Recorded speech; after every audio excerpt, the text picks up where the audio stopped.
Hello, everybody. I'm here with the founders of Fonema Consort, Pablo Santiago Chin and Nina Dante.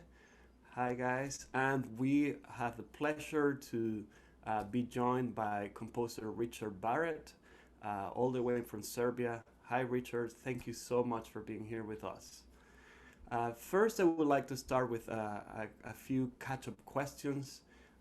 Richard, we were wondering where and have you been in the past few months, and obviously how the pandemic has affected your creative work and your family and your life overall. Okay, well, yes, for the last few years I've been living in Belgrade in Serbia, although most of the work that I do is in other places for one reason or another. I mean, performances and education work and so forth. So I was always in and out of the country quite regularly. Except, of course, in the past year when I've been in the same place for a year, which is a very unusual thing for me to be. And so, yeah, you're forced in your everyday life to try and take advantage of that situation if possible. And so we've been traveling around the country a bit as far as we can. We haven't been affected by too many strong lockdown situations. There was a curfew and a couple of other things like that in the spring, but yeah, people around here are reasonably relaxed, I suppose. That's not necessarily a good thing, of course, but yeah, if you're careful enough, you can get around and see places, as long as you don't want to eat in restaurants or anything like that. But as for the creative work, yeah, well, I used to ask myself many times over the years, how would it be if I were to kind of give up on performances and indeed notated performed music altogether for a while and concentrate on working in the studio on electronic music? And well, now I know the answer to that question. So I think that I wanted, as soon as the pandemic started, I was, of course, none of us had any idea of how long it was going to go on for at the beginning. And I thought, a couple of months and then everything will be back to normal again. But when that turned out not to be the case, I thought it would be a good idea to start thinking of ways of turning this situation to some kind of creative ends, if possible, just to be able to yeah, hold on to some semblance of sanity in this mad situation we find ourselves in. So I started off examining the possibilities of binaural processing, and so I began by reconceiving a lot of my previous multi-channel electronic pieces in terms of binaural sounds, so that then they could be streamed online much more easily. And if people listen on headphones, then they get some kind of an impression of what the surround sound effect is like. And after a little while of that, I started to realize that actually binaural sound is a medium in itself. Which is not the same as playing an electronic piece back through an 8-channel system in a concert hall. And it has ways in which you can't reproduce that situation precisely, but there are other things you can do, which the concert hall situation is not able to do. And so then I moved on from there to working in the binaural domain as a kind of native of that environment. And yeah, you can see me wearing headphones now. They're like, I hardly ever take them off these days, it seems to me. And so that was another thing that then developed. And my wife Milana, who's a harpist, and I devised and performed various events on video, and we started a new digital label to release the work that we were doing.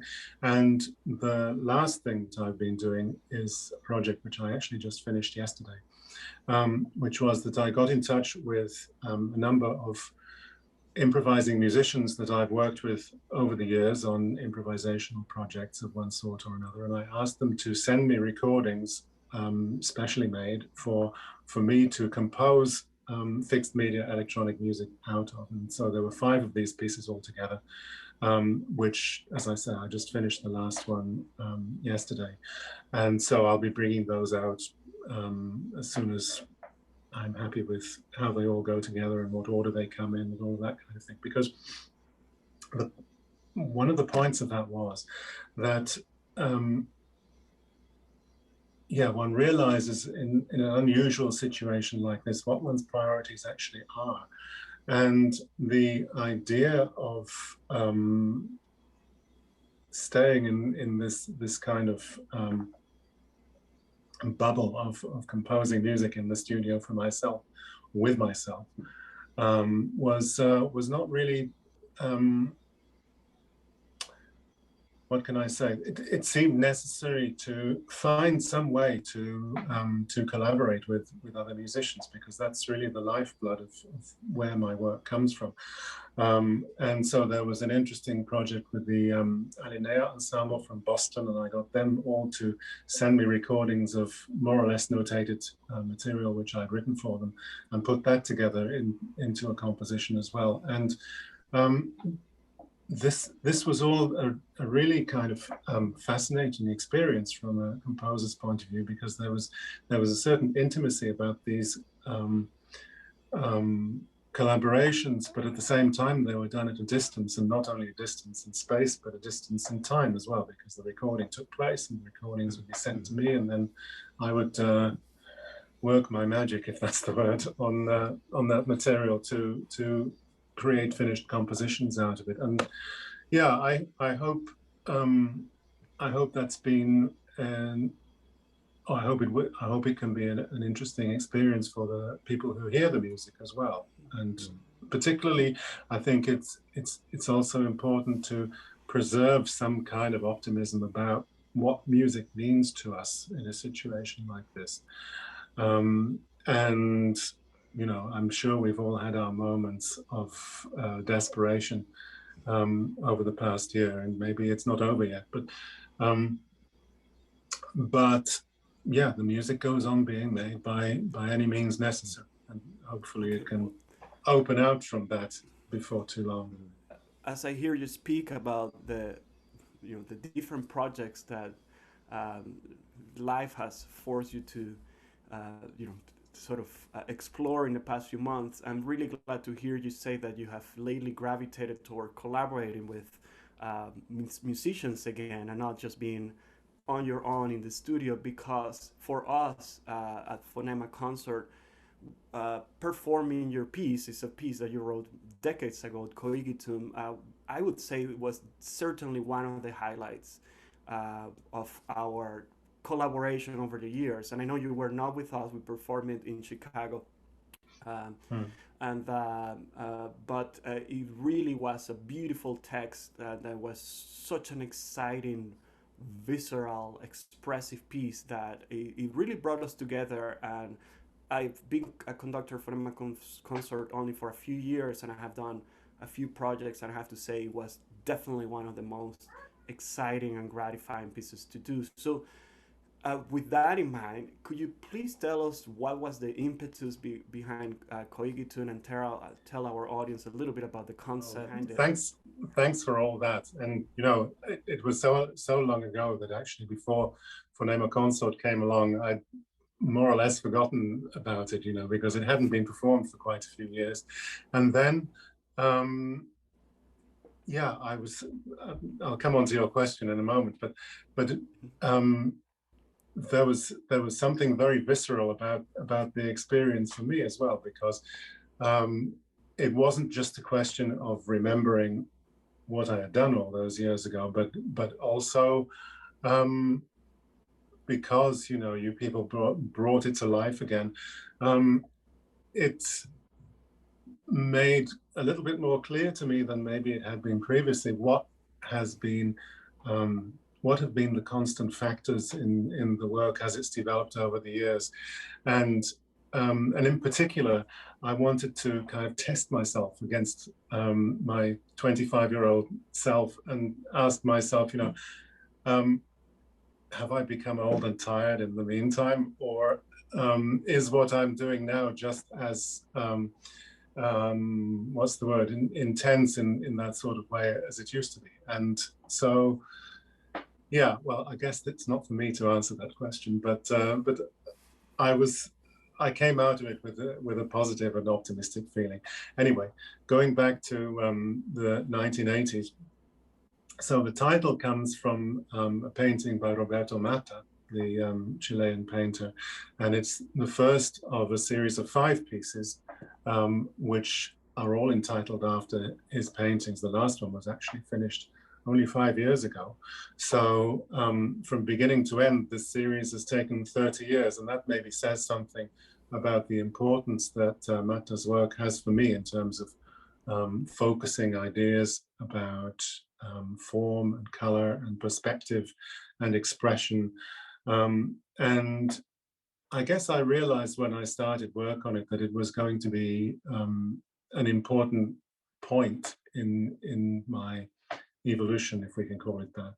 And partly that was because I was writing it for musicians who are already highly experienced in performing very challenging music by composers like Xenakis and Michael Finnessy. And actually, Michael was the pianist in the ensemble who premiered the piece back in, well, an incomplete version in '84, the complete version a year later.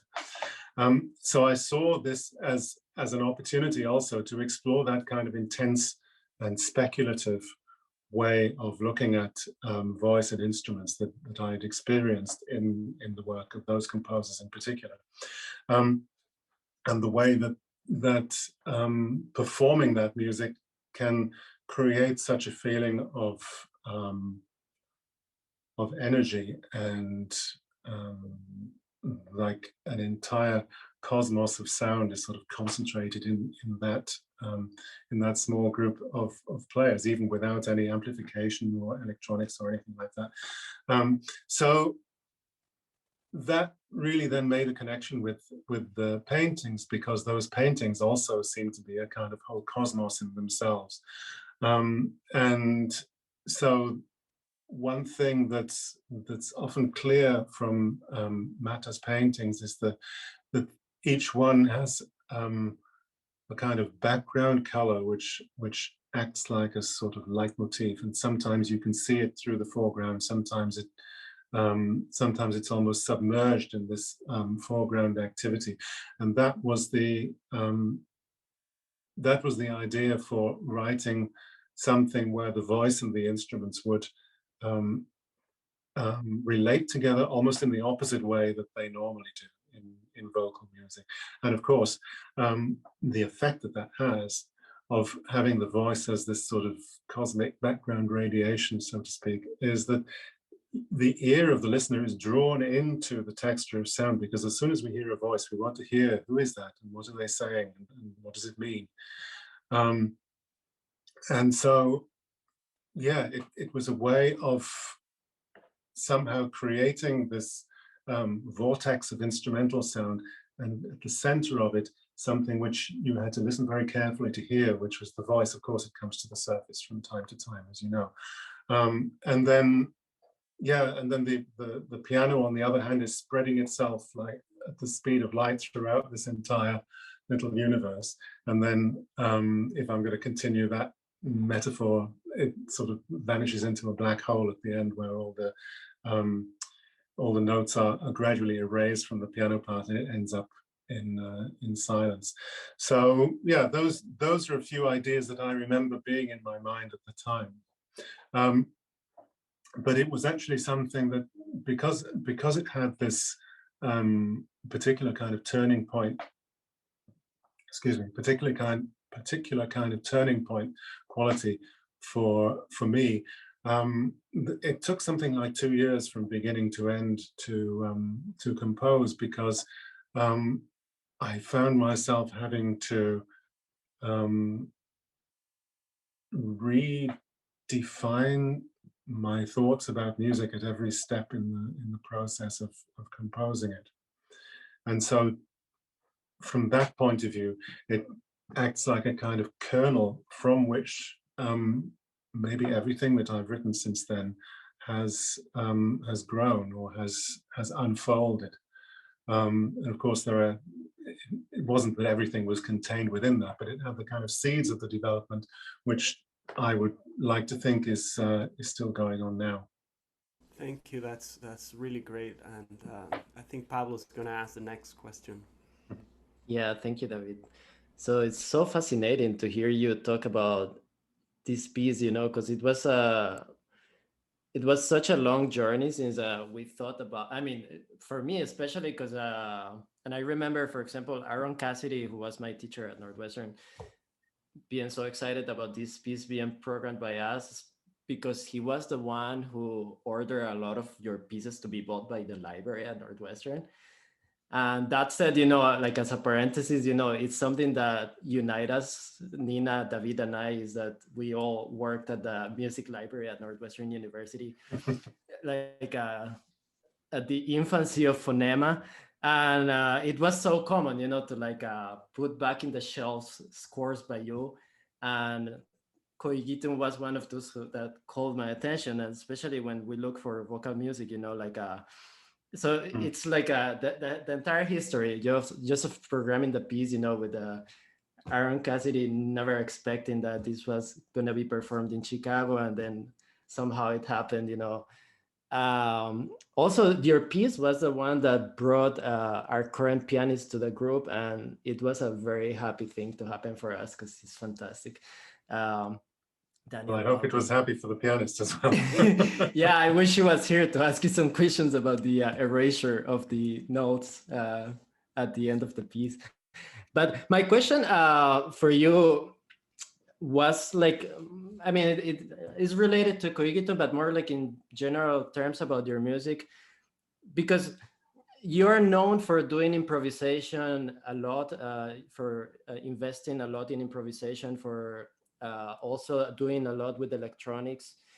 And in the case of Coïgitum, is from working also with acoustic instruments, more in the traditional sense, with the traditional notion of composition. And I was wondering, like, if there is any preference you have between any of these three ways of making music, or you see them as equals and more like as variations of themselves. And I guess along that question, like, were you doing all these three things? Obviously, composing traditionally, yes, but at the time you composed Coïgitum. Well, I'll answer the last part first. No, in fact, because now thinking back, I didn't really do anything with electronic music as such until the end of the 1980s. So until maybe 5 years after Coïgitum was written. Although I was an electric guitar player before that, so I had some idea of how to plug things in and let sounds come out of them. But as far as improvisation is concerned, that was something which was kind of on hold at that time somehow, while I was working out what to do with this composition, because yeah, I think I started off as a teenager being much more interested in improvisational music, but I found it necessary at a certain point to shut myself off from that in order to really concentrate on what and why and how to deal with in notated music. And actually it was soon after the first version of Coïgitum was performed, which was in February of '84. And in the summer of that year, I took part in the first complete performance of The Great Learning by Cornelius Cardew, which was a 9-hour performance over 2 evenings with maybe 40 or 50 performers altogether. And that was the experience which brought everything back in terms of yeah, improvisational thinking.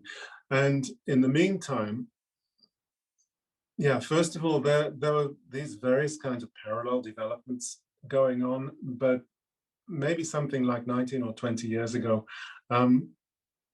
some kind of revelation occurred in which I saw all of these things as different aspects of the same thing. And that is to say that I think of composition as the word composition, that is, as covering musical creation as a whole.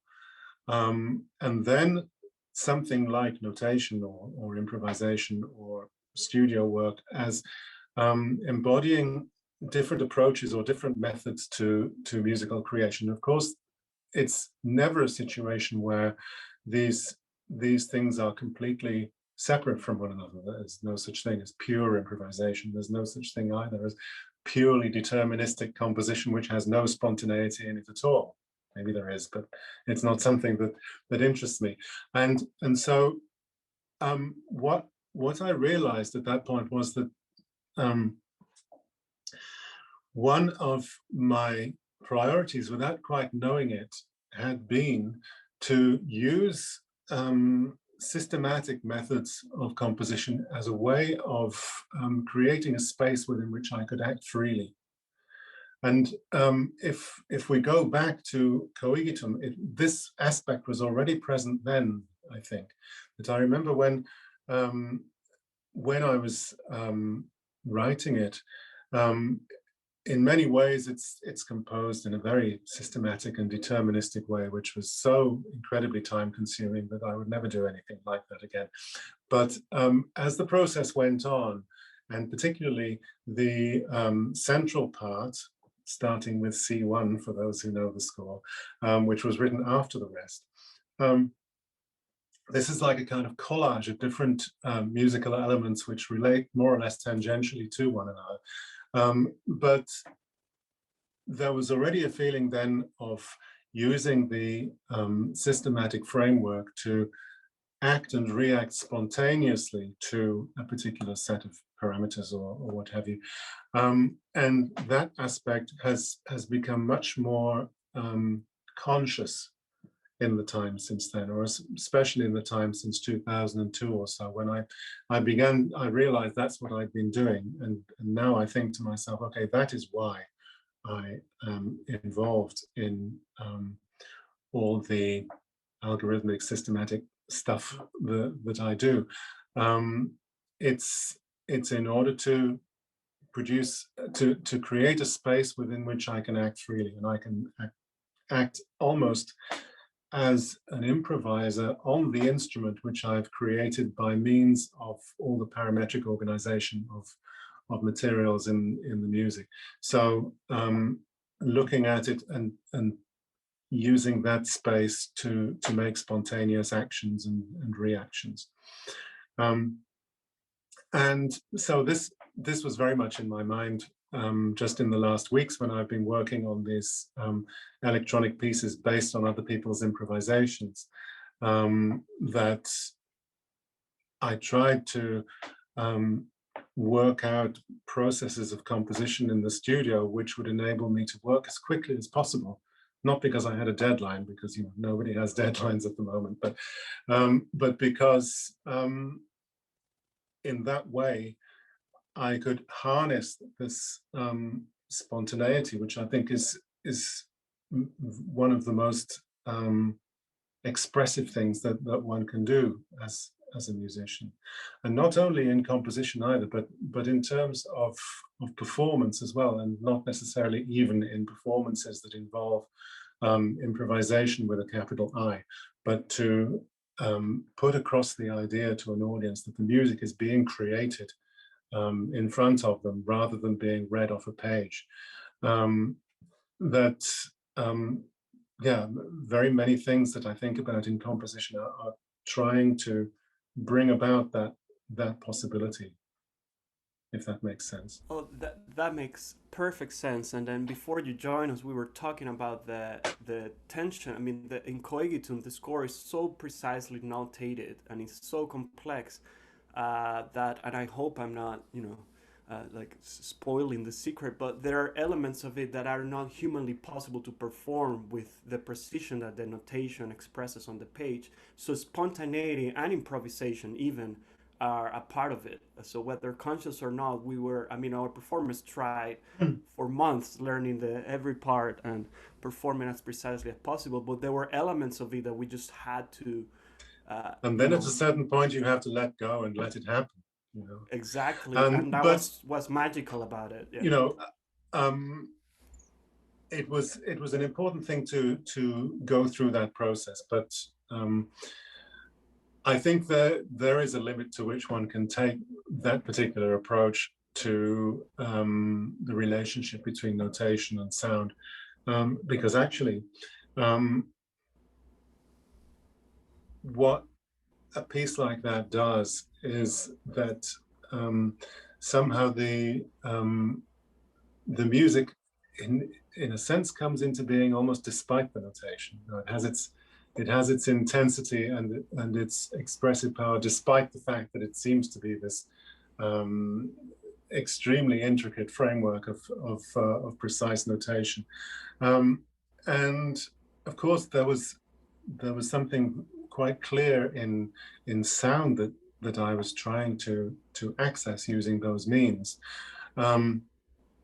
But as time has gone on, I don't think all of those means are necessary. You know, they're sufficient, but they're not necessary, let's say, because later on, then it became a question of thinking, well, how is it possible to notate the thing that actually should be sounding there,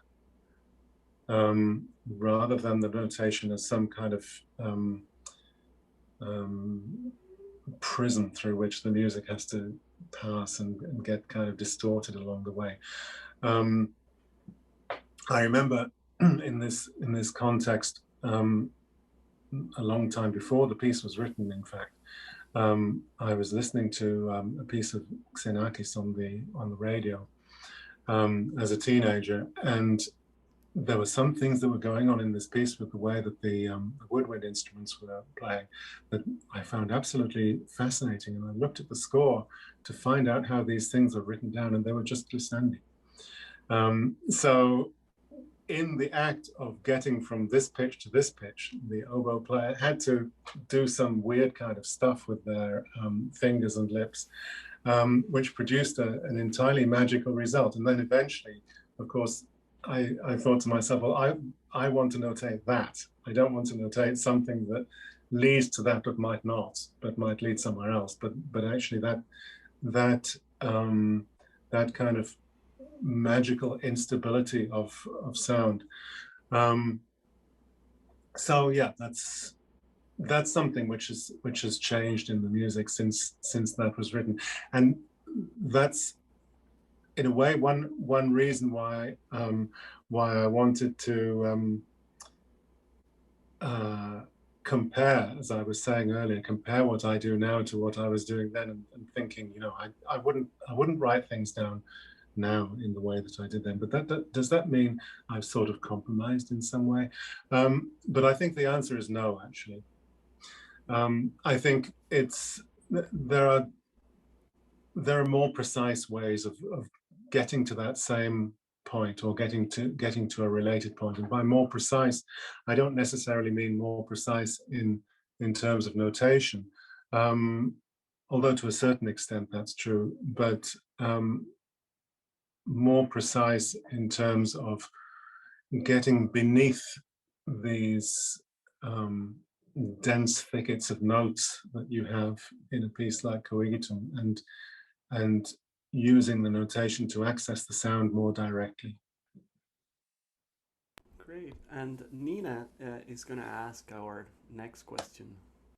Yeah, and I'll just say quickly that as a performer performing Coïgitum, I felt the music arrive for me in performance when I finally just let myself kind of fall through the score, you know, and it really did feel like falling through those objects in the Mata painting. You're just sort of falling through this floating landscape. But I felt that when I was able to sort of just fall through the score in a way, the music arrived. It was a beautiful feeling. But yeah, you know, I kind of want to tie into an old interview from 2018 that you and I did and also address these things that you've been saying about sort of comparing yourself now to your 20-year-old self, and sort of reflecting on what has stayed constant in your work. And I'm just going to quote something that you wrote in that 2018 interview. You said, I first saw Mata's paintings in the flesh in late 1977, a couple of months after I moved to London as a student. At that time, the beginning of my involvement with musical composition was still a few years off. So maybe it could be said that seeing these paintings was one of the factors that eventually led to my abandoning a scientific career, more or less immediately after leaving university, and devoting myself to music. So I'm curious sort of about your, as a human being, beyond musician or artist even, sort of the impulses that first drove you to an interest in science, which of course is an incredibly creative field and a field of exploration and discovery. So are the impulses that drove you to science the same impulses that drove you to music? And do you find those impulses still a part of your practice as a human and as a creator? Oh, that's a tough one. Yeah, I know. Well, those things that you're talking about, those are the things that keep us going from one day to the next, whatever they happen to be, right? And I think that maybe we are all involved in different ways in trying to understand the world and our place in it, and what it all means, to put it in a simplistic way. And that's something that I eventually found myself feeling could better be, or could more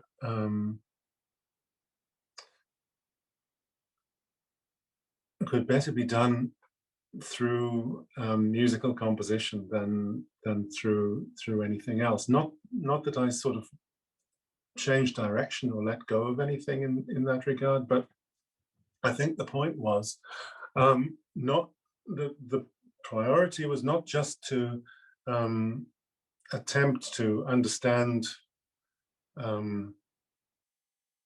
everything, and in particular what the nature of the human imagination is, because that's a very mysterious thing that I don't think we will ever get to the bottom of, really.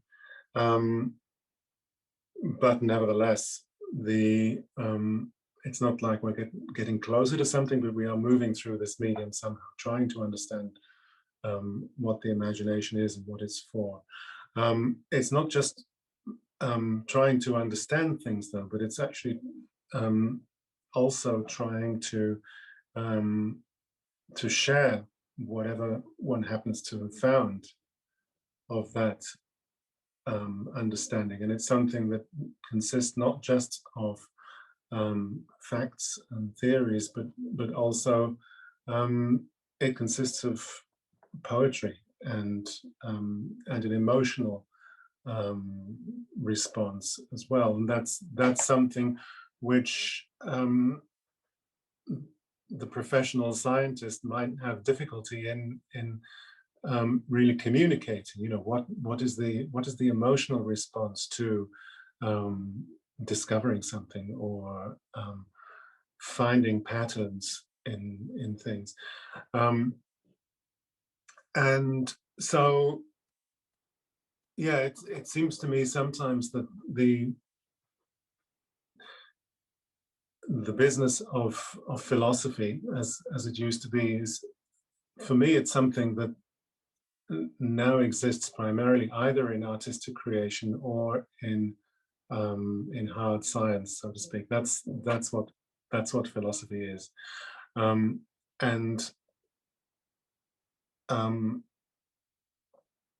through the increasing amount of experience, and through the continuity of devotion to this particular thing, you get to a point where there isn't really anything which is not musical anymore. You know, there's a very nice quotation from Cardew once more in his what is it, Towards an Ethic of Improvisation, where he says, music is a dimension of perfectly ordinary reality, and it's the musician's job to express the musical composition of the world. And that kind of puts it in a nutshell, as far as I'm concerned. And so, you know, you in that little quote that you had from me earlier on, it's already clear there, you know, because I went to an exhibition and I saw some paintings and decided to write music. That's a kind of weird thing in a way, when you put it like that. But it seemed entirely consequent and logical to me. That I think that for me, the expression of these things, of all these speculations and feelings and responses and discoveries and so on in sound, it's the language that my mind speaks to itself, so to speak.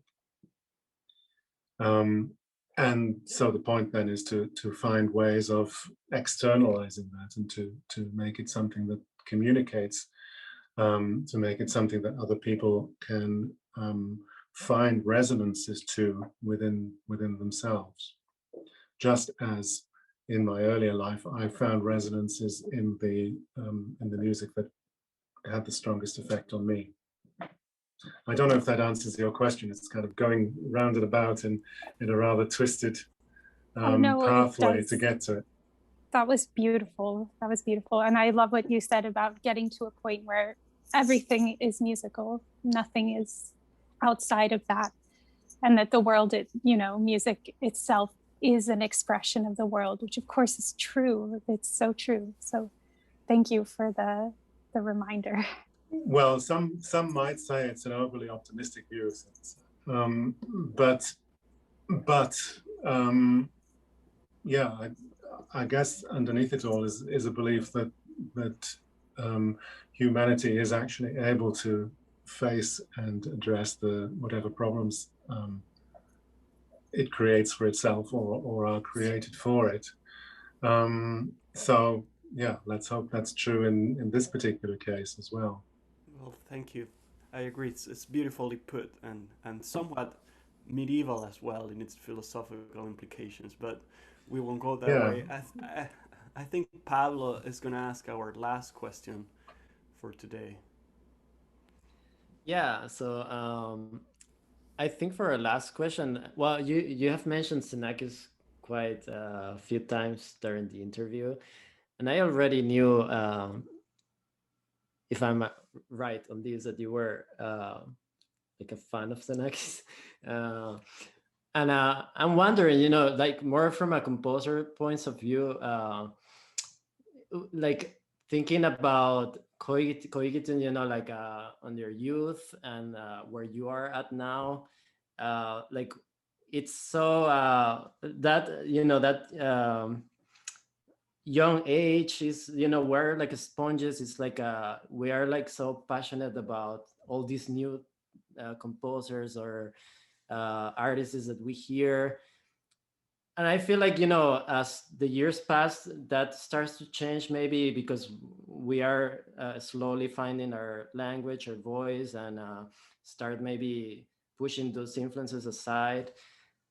I'm wondering if there's anything that have caught your attention, like during the past few years, anything that you felt like, like made you really passionate and that influenced your work. Or well, yes.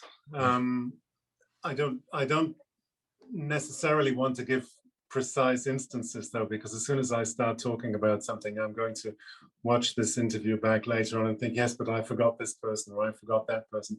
But what I want to say in reaction to your question is that, yeah, you talk about finding the voice it's not a metaphor that I like to use that much, because it's a sort of commonplace of composition teaching, and therefore is open to question. But there is one way of looking at it, which I think might be interesting, which is that once you've found that voice, whatever you say is in that voice. So whatever you hear and give back the experience of hearing that thing, then it's in the voice that you have. So I think that in a way, I'm a lot more open to influence now than I was 35 years ago. And I mentioned that while I was working on Coïgitum, I was kind of opposed to the idea of improvisation, for instance. And that's a kind of symptom of the fact that round about that time, and it went on a little bit longer, I suppose, I wanted to sort of close myself off and be in this almost like a kind of artistic laboratory where I wasn't affected by anything outside. But having passed through that process, I think the openness keeps expanding somehow. And I think for me, the most important discipline is the idea of being open to anything, but at the same time, not degenerating into some kind of eclecticism, but letting everything speak in one's own voice. And now I will give you an example, actually, because last year I think I heard for the first time the first orchestral piece by Eleanor Radiek, and I don't know if you know her work at all, but she's a French composer who's now in her 80s, who made nothing but electronic music for many, many years, and electronic music of a very static, some would say drone-like character. And in the 21st century, she changed over to writing instrumental music instead of electronic music. And all of these instrumental pieces that she's written, a lot of solos and duos, have been composed by direct contact between composer and performer. So there's no score, and nobody but the person who first performed it can perform these pieces. And so she conceived and directed and performed with a group from France a piece for a 30-piece orchestra or so, where what happens in this music is, again, it's somewhat drone-like, I suppose, but if I didn't know what was going on when I was listening to the recording of it, I would have no idea what instruments were playing or what they were doing or how the music was written or anything like that. And so one is in this state of unknowing somehow, and just responding to the sound and the way the sound changes and the way it unfolds a structure for itself. And I found this indeed an extremely inspiring moment.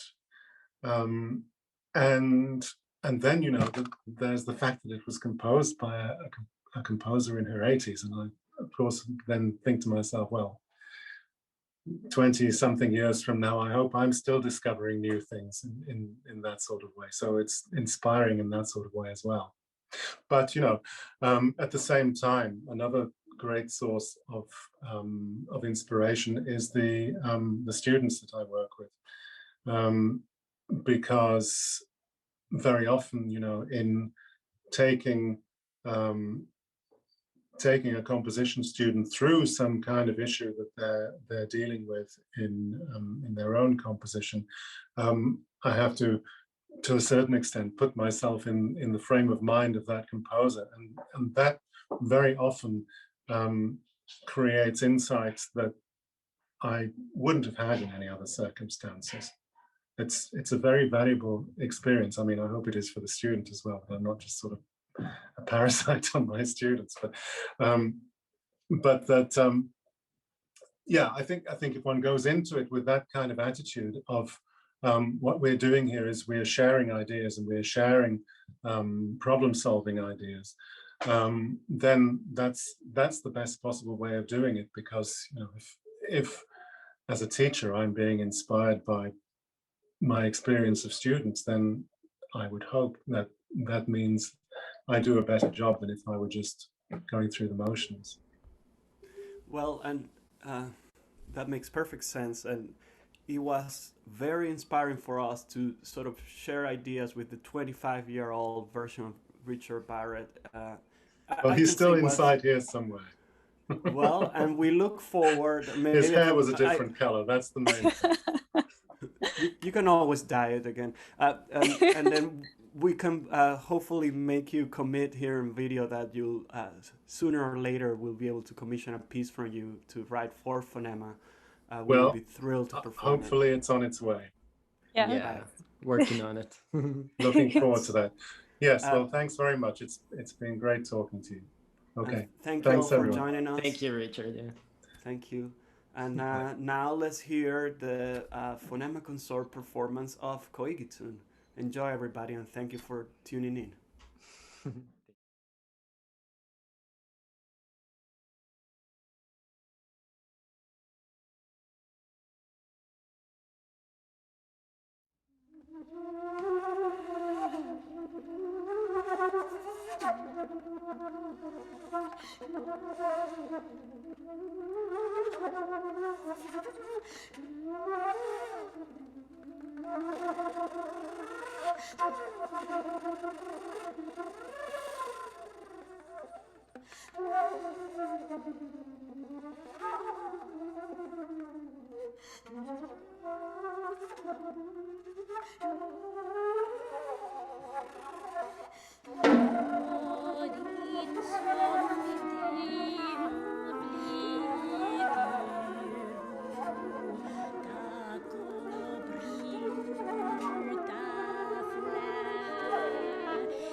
Sigithai uripsoini kaisha yoi korani dauhe I diumla kritikam one haile hakaru yokaria hatesia